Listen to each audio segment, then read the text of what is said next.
So if this is note number 1, we also have note number 2 in there, creating this really nice dissonance. Don't let a good thing die.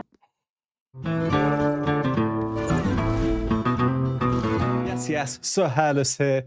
Today we are back with a Patreon request. Thank you for this one. This is Suspicious Minds, an Elvis Presley cover by a new artist to the channel, Angelina Jordan. She is Norwegian and I have seen many comments calling her a child prodigy. She's currently 19 years old, but in this video we'll be watching she was 16. This is my first time ever hearing her, and it's certainly a famous song. Made famous by Elvis Presley, but first recorded by Mark James. As usual with my first time hearing an artist, I will leave it down to you to inform me about her in the comments below. I've not done my usual levels of research because I've just received so many recommendations for her since I started this channel about 1.5 years ago. So I kind of want this to be as much a surprise as possible. I have included her in 1 or 2 Patreon polls previously about which artist to bring to the channel, but she came in second place. Well, now the time has come. So without further ado, let's get straight into it.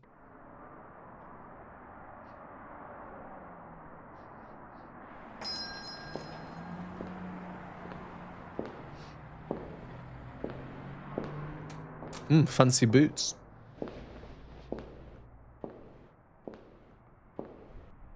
I like the aesthetic. Is that like an antique?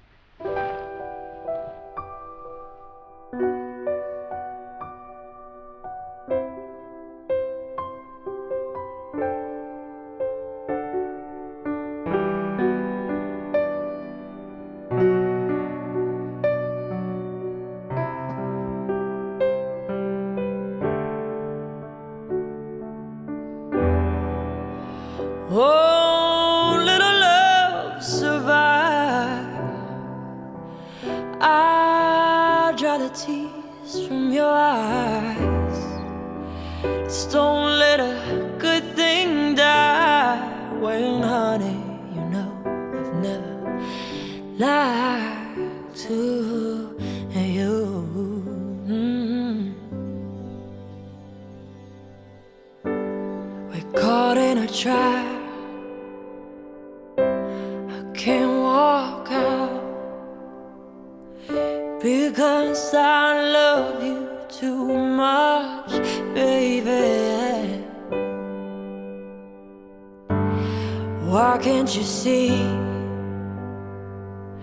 what you're doing to me when you don't believe a word I say?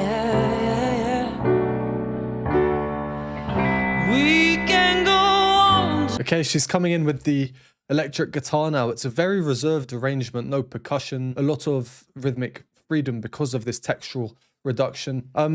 As with any new artist, I don't know how strict they are on copyright. Most artists are extremely strict, so it will not hurt to pause. I know some people don't like the pauses, but otherwise the video could get blocked. So if this is your first time watching the channel, this is where I now go back and go over some thoughts and analysis of what we've heard so far. If you don't want to hear this, go to the timestamp to carry on with the song. So this arrangement is really interesting, really nice, very calm for so many ways. I feel that's quite a good representation of the lyrics, actually. I feel like this is one of those songs that's so famous, and as someone whose body seems to naturally focus more on the music as opposed to the lyrics, the first time I hear a song, I am definitely guilty of this, but I feel because of how the original song is much more upbeat, we're caught in a trap.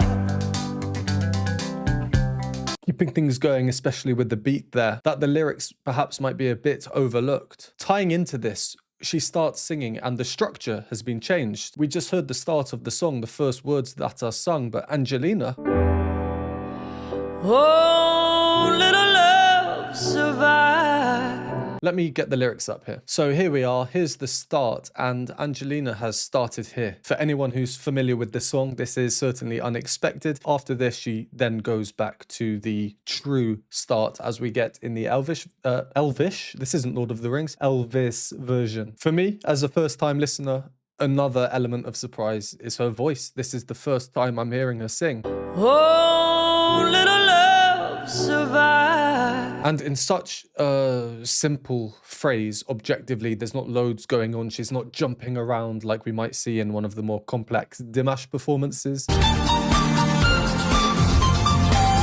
I'm told a lot about her and the fact she has an amazing voice.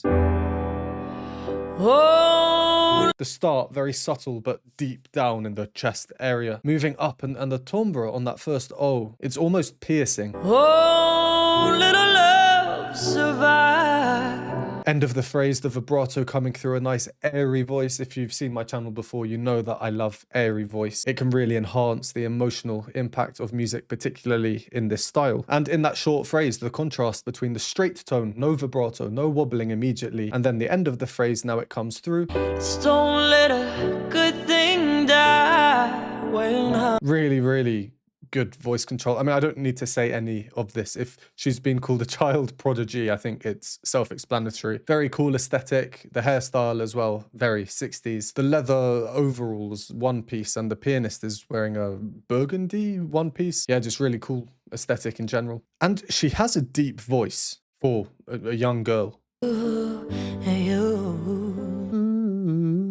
Going down to here, which is an E or an E3. That might not mean much to you, but it's low for a woman or a girl. I feel compelled to call her a woman based on the aesthetic and the song and the emotional capacity she has. Right, as for the arrangement, we heard a bit of the original song. Let me just play a bit more. When you don't believe a word I... A lot of parts that keep it going. We have the little organ. A lot of these quicker rhythms, quite regimented. Cha-cha-cha-cha-cha. The beats keeping things going. This doesn't allow for a lot of rhythmic freedom, which we do get here. For example, her first phrase, everything is very, very calm. We have a rough rhythm, but because there's no beat, both the piano and her are able to implement tempo rubato, which literally means in robbed time. So you can kind of speed up or slow down as and when you want. Not too drastically. At the end of the day, the piano is accompanying her and she's leading it, but there's freedom, rhythmic freedom.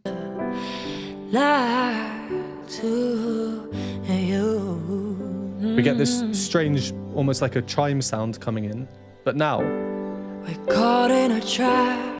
The tempo has suddenly increased, or at least it seems that way. And it's this transitionary element of those chimes in the background which removes any sense of rhythmic stability that we might have.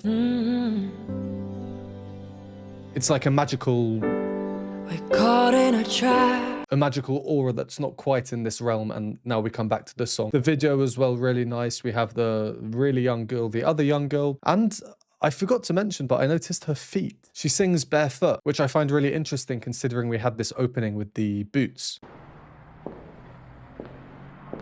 which I commented on. I think I have seen comments of people saying that she does sing barefoot because I've done a couple of videos on another Norwegian singer actually called Aurora, and she sings barefoot as well. And I think I remember some comments saying Angelina Jordan does another thing, but let me know if that's correct. That's another surprise, you know, something really subtle. Maybe not everyone notices it, but as a first time experiencing her as an artist, as a musician, yeah, it's always nice to get these little surprises in there. Cinematic opening, sheet removed, then we get the piano introduction.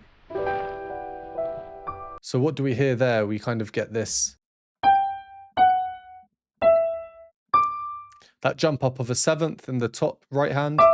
Just shy of an octave, a bit peculiar, a little bit strange, nice nonetheless. And underneath that upper melody, outlining an E minor chord, but with that D at the top, which I'll bring down the octave so we can see. Even further exaggerating this idea of a seventh, this time creating an E minor seventh chord, which is an E chord. So if E is note number 1, then you just have the 7th note in there. Then some harmonic change, so some different chords. Still rising to that highest note, the D. Sounded like the muted piano part there, the middle pedal being pushed down. Which really stands out considering how legato and smooth and sustained the rest of this calm piano introduction is. Then a tiny bit more rhythmic urgency.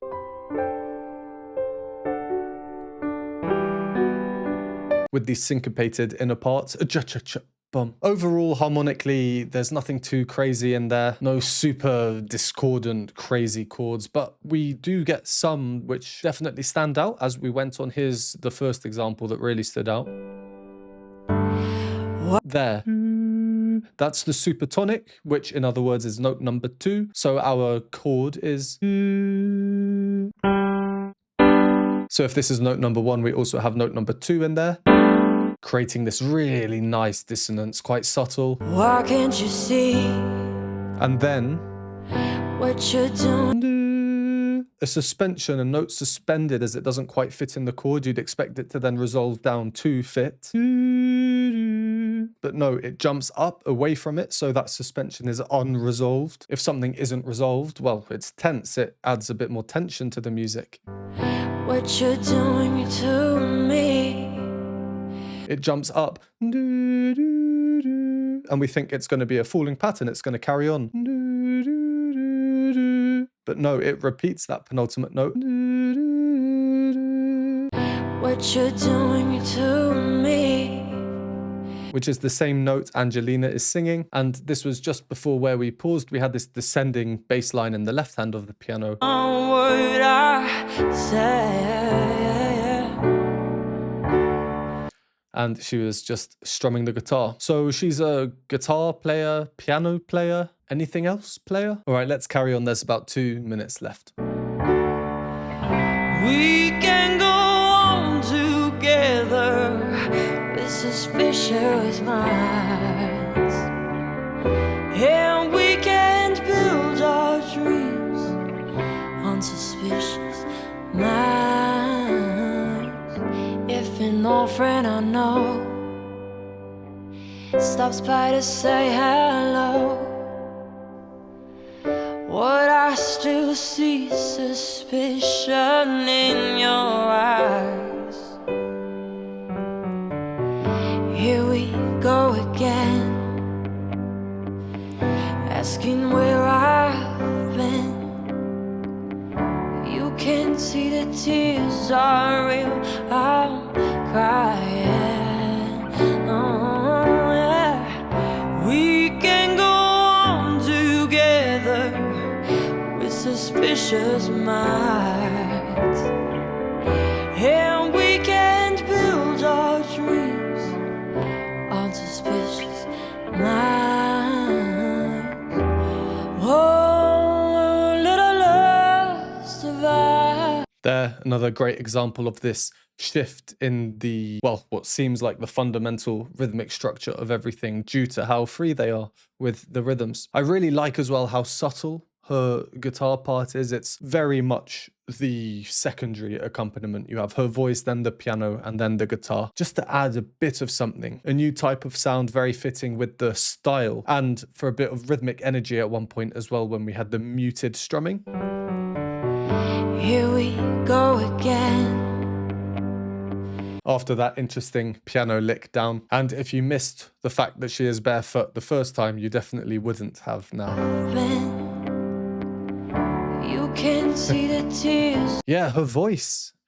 I am so curious to hear how it was when she was younger. I think she became famous by going on a talent show when she was in the single digits of age, 9 or 7 or something. So I know that that will need to be my next step in the Angelina Jordan journey. But I'm so curious to hear how her voice would have sounded then. Clearly, she has a voice that sounds like someone older. It's a very mature voice, not just objectively in its timbre, but like I mentioned earlier, I feel in its emotional capacity or capability rather. Great control, it's not over the top, perfect tuning. And I don't know if she is purposefully being reserved because of the song. This isn't a type of singing that has shock factor to it. You don't hear it and go.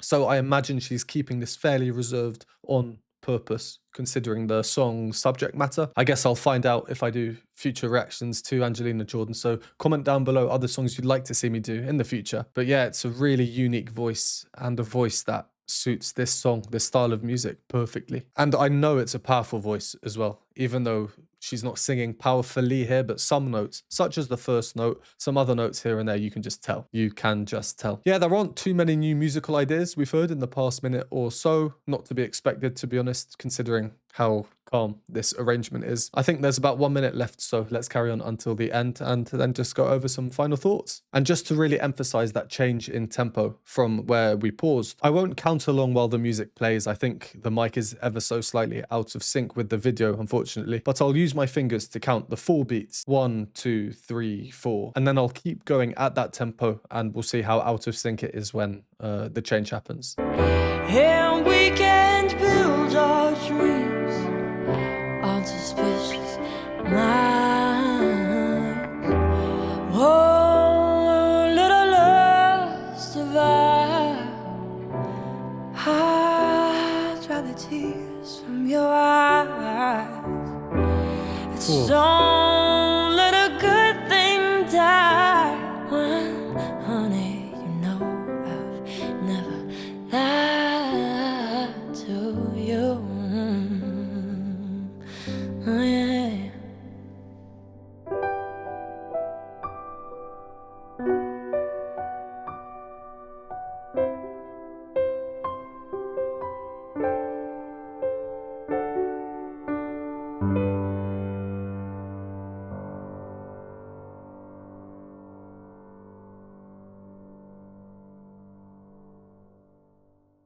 It's a nice one.